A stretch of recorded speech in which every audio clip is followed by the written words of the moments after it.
So you finally decided to get a tablet for your airplane, but now you're asking which one. Today, we're talking portable avionics.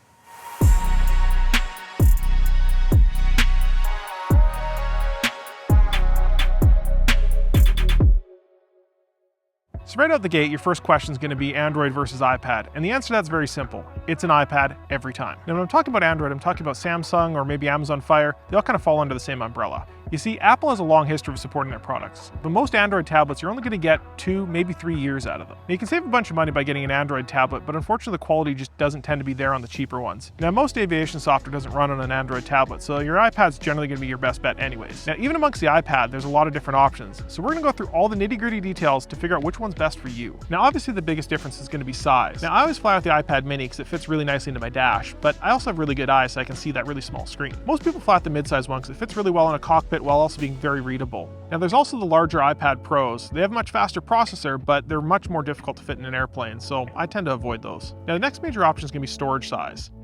Generally the recommendation is to buy as much storage as you can possibly afford, but the reality is, on today's iPads, they have enough storage to fit as many maps as you could possibly want. Me personally, I bought one with a lot more storage so I can download movies and watch them in hotels at night. But by far, the most important question when choosing an iPad is whether you get the one with cellular or not. Now I'm not going to dance around it. The answer is always to get the cellular version. You see, the cellular version also includes a built-in GPS chip, or more accurately, a GNSS chip. This lets you get your GPS location without an external device. On this channel, I like to dig deeply onto these things, and on this particular topic, I'm able to provide some unique insight. Several years ago, I wrote one of the first aviation apps. It was an app designed to help glider pilots navigate and provide best glide calculations. Now, while that app's not available anymore, I've been doing development ever since. And when you see an app like ForeFlight or Garmin Pilot or even Google Maps, you may be asking how they're getting their location. So the first way an Apple device gets its location is through a process called location services. Now if you've ever used an iPad without cellular and by proxy a GPS chip, you'll notice that they are getting their location. But this is a bit misleading. You see, location services uses 3 sub-services to actually pinpoint your location. The most obvious one is a GPS chip, but that only works when you're outside. You see, it's also able to triangulate your location based on your cellular connection as well as your Wi-Fi hotspots. Through a process called war driving, they've actually pinpointed the location of most Wi-Fi hotspots around the world. If they read off the Wi-Fi hotspots around you and the signal strength, they can actually get a pretty good pinpoint to where you are. A very similar process is used for cellular, but just at a much wider scale. These two work well if you're in a city or in a building, but they don't work very well if you're moving. And because cellular and GPS are built onto the same chip, you only really have 2 options: Wi-Fi or to actually have GPS. So while it may look like you're getting a GPS location even without a GPS chip, you're really not, especially while flying. So it's going to be best to avoid those unless you're going to be buying an external device. And that's where these units come in. Now these are portable GPS units, but they do so much more. Some of these are just basic GPS units. Now I would avoid these as it's often cheaper just to add the cellular modem to your iPad, and that means you don't have a separate device to carry around, separate battery to charge. Some of these units, like the Sentry or the Stratux, actually provide AHRS information and even ADS-B-in information. This provides all the same information as your gyroscopic instruments in your plane, so they provide a really great backup in case they fail.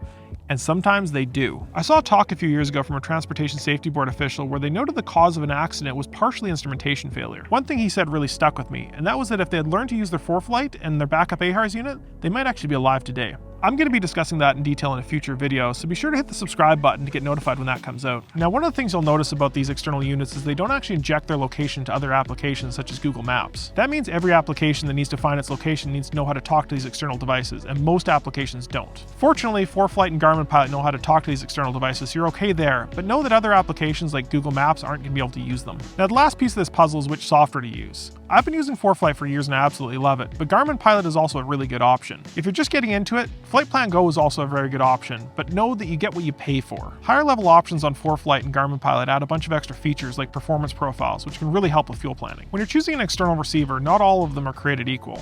If cost is a major factor for you and you're very technical and want to build your own, a Stratux is a really good option. They use a Raspberry Pi and some software-defined radios to provide a package quite a bit cheaper than the other guys. But know that they do have issues. For example, they don't have an internal battery and sometimes they can be a little bit flaky. I also own a Stratux, which has been very reliable for me. They also include external antenna options in case you have reception problems in your plane. The last major unit actually comes from ForeFlight and it's called the Sentry. It provides all the same capabilities as the Stratux, except it also includes a CO2 detector. If I were buying one of these units today, it'd probably be the Sentry because I haven't had any antenna problems in my airplane. Now before we get to the conclusion, we got to talk about GNSS, or the Global Navigation Satellite System. You see, there are several of these satellite systems in orbit. The one we normally talk about is GPS, which is built and maintained by the Americans. Because it's a bit older, it doesn't necessarily provide the same resolution as the newer systems, but is generally alright for our purposes. One of the problems with GPS is that it could be selectively shut down by the Americans or generally interfered with. That means it's really good to have a backup system like Baidu, GLONASS, or Galileo. Fortunately, iPads have all these built in, so you've got your bases covered there. However, if you're using an external receiver, you may not get all of these different networks. So on to my recommendation. If you're buying a device today, I wouldn't skimp and just get the cellular version. It's absolutely worth it. If you can afford it, also get an external device, because then you can also get your ADS-B information, including your weather and traffic, as well as some AHRS information. Get the most storage you can afford, but even the smallest one will do. To learn more about the ADS-B information you can get, click on this link over here. And until next time, fly safe.